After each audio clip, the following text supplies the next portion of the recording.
اور ایک انسان دنیا میں ہر چیز کی تیاری کرتا ہے، لیکن قبر کی تیاری اس نے کی ہے کہ نہیں کی ہے، یہ سوال کسی اور سے پوچھنے کی ضرورت نہیں ہے، آدمی اپنے آپ سے پوچھے کہ میں نے اپنی قبر کی تیاری کی ہے کہ نہیں کی ہے، میں نے آخرت کی تیاری کی ہے کہ نہیں کی ہے۔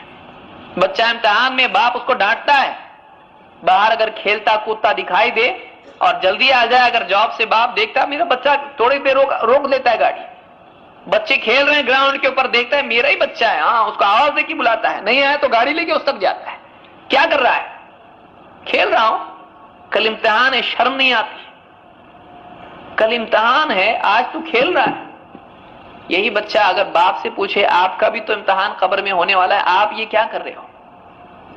میں تو بچہ ہوں، میں مکلف نہیں ہوں، یہ دنیا کا امتحان ہے، جنت جہنم کا نہیں ہے۔ تم دنیا کے امتحان میں میرے بارے میں اتنی زیادہ فکر مند ہو، تم اپنے امتحان کے بارے میں سوچ رہے، وہ باپ خود اپنے بارے میں سوچے کہ میرا جنت اور جہنم کا امتحان ہے جس میں میں آج ہوں، اس وقت میں میرا امتحان جاری ہے، آخری سانس تک چل رہا ہے، اور مجھ سے پوچھا جائے گا میں نے اس امتحان کی کیا تیاری کی ہے۔ ہر آدمی اپنے بارے میں سوچے، ہر آدمی غور کرے۔ یہ آدمی دوسروں کے بارے میں سوچتا ہے، چھوٹی چیزوں کے بارے میں سوچتا ہے، اپنے بارے میں بڑی چیزوں کے بارے میں آدمی نہیں سوچتا، کتنا بڑا المیہ انسانیت کا ہے۔ اس لیے کامیاب انسان وہ ہے جو اپنی زندگی کے فانی ختم ہونے والے ہونے کو سمجھے اور اپنے ملنے والے ہر لمحے کو قیمتی سمجھے۔ آدمی سوچتا ہے شاید بڑھاپے میں مروں گا، اس لیے پلاننگز بھی آدمی کے ایسے ہوتے ہیں، دیکھو اتنے سال جاب کرنا ہے، اس کے بعد یہ کرنا ہے، پھر اس کے بعد پینشن آئے گی، بیوی بچے ہیں، آرام سے بیٹھ کے کھائیں گے۔ میں نے سوچا ہوں ایک بزنس بہت اچھا میرے دوست نے بتایا، میرا جو ملے گا پیسہ پوری پینشن میں بزنس میں لگا دوں گا، آتا رہے گا، کھاتا رہوں گا۔ بچی ہے، اس کا نکاح ہے، بیٹا ہے، اس کا ایجوکیشن ہے، اس کی بھی سیٹنگ کر دیا۔ آدمی کتنا دور تک سوچتا ہے، لیکن معلوم نہیں رات میں کروٹ بدلنے کی بھی نوبت آئے گی کہ نہیں آئے گی، معلوم نہیں آخری سانس کب ہو۔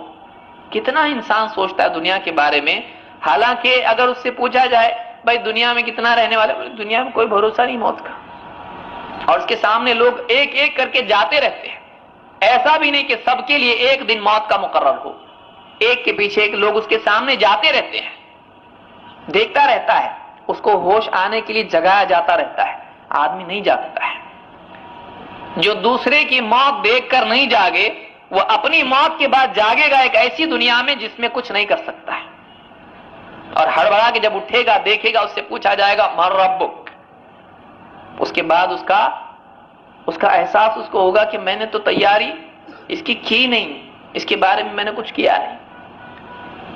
اس جواب کی تیاری کو آدمی سوچے، یہ تو جواب مجھ کو یاد ہے۔ یہاں جواب یاد کرنے کا مسئلہ نہیں ہے، جواب جینے کا مسئلہ ہے، ورنہ اگر یاد کرنے کا مسئلہ ہوتا تو اللہ کو کچھ اور بھیجنے کی ضرورت نہیں تھی، پورا دین بھیجنے کی ضرورت نہیں تھی، اللہ تعالیٰ صرف 3 سوال دے دیتا، یاد کر لو جواب دے دو۔ یہ یاد کرنے کا مسئلہ نہیں ہے،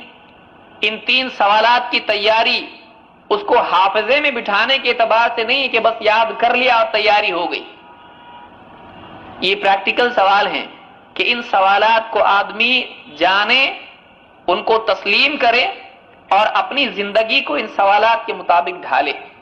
تب جا کر وہ آدمی جواب دے پائے گا۔ اس لیے کہ قبر کے بارے میں اس بات کو یاد رکھیں، قبر کے جوابات ہمارے بس میں نہیں ہیں۔ بہت سارے لوگوں کی غلط فہمی ہوگی، میں تو دے دوں گا، مجھ کو سب معلوم ہے، دھوکہ ہی ہے۔ قبر کا جواب، جو سوالات پوچھے جاتے ہیں، اس کا جواب ہمارے بس میں نہیں ہے، اس کا جو جواب ہے وہ اللہ کی توفیق کے بغیر آدمی نہیں دے سکتا ہے۔ اسی لیے قرآن کریم میں اللہ تعالیٰ فرماتا ہے سورہ ابراہیم میں، یثبت اللہ الذین آمنوا بالقول الثابت فی الحیاۃ الدنیا وفی الآخرہ ویضل اللہ الظالمین ویفعل اللہ ما یشاء، کہ اللہ تعالیٰ جماتا ہے، یثبت اللہ، ثبتا ثابت قدم رکھنا، جمانا خود جم سکتا ہے نہیں، یثبت اللہ الذین آمنوا، اللہ تعالیٰ ایمان والوں کو جماتا ہے، بالقول الثابت، ایک مضبوط بات پر، ایک مضبوط قول کے ذریعے لا الہ الا اللہ محمد رسول اللہ جو کلمہ پڑھتا ہے، اس کے ذریعے سے اللہ تعالیٰ جماتا ہے ایمان والوں کو، کہاں؟ فی الحیات الدنیا و فی الآخرہ، دنیا کی زندگی میں بھی اور آخرت میں بھی، دنیا میں بھی اور آخرت میں بھی۔ تو اللہ کی توفیق کے بغیر کوئی اس امتحان میں جم نہیں سکتا ہے۔ اگر اللہ تعالیٰ توفیق نہ دے، اسی لیے اللہ نے فرمایا وَيُضِلُّ اللَّهُ الظَّالِمِينَ، اور ظالموں کو اللہ تعالیٰ بھٹکا دیتا ہے، یہ جواب نہیں دے پاتے ہیں۔ کوئی یہ سمجھ لے کہ کسی بھی طرح سے زندگی جی لو، دنیا کی زندگی اللہ کے حکموں کو توڑ کر جیتے رہے، جو اللہ کے نزدیک ظالم تھے، چاہے وہ ظلم عقیدے کے اعتبار سے ہو کہ اللہ کے ساتھ شرک کیا یا انکار کیا، یا منافق تھے کہ بظاہر اللہ کو تسلیم کیا، رسول کو تسلیم کیا، لیکن حقیقت میں وہ مسلم نہیں تھے، اللہ تعالیٰ قبر میں جانے کے بعد ایسے لوگوں کو بھٹکا دے گا۔ اگر وہ چاہیں گے بھی تو وہ جواب نہیں دے پائیں گے۔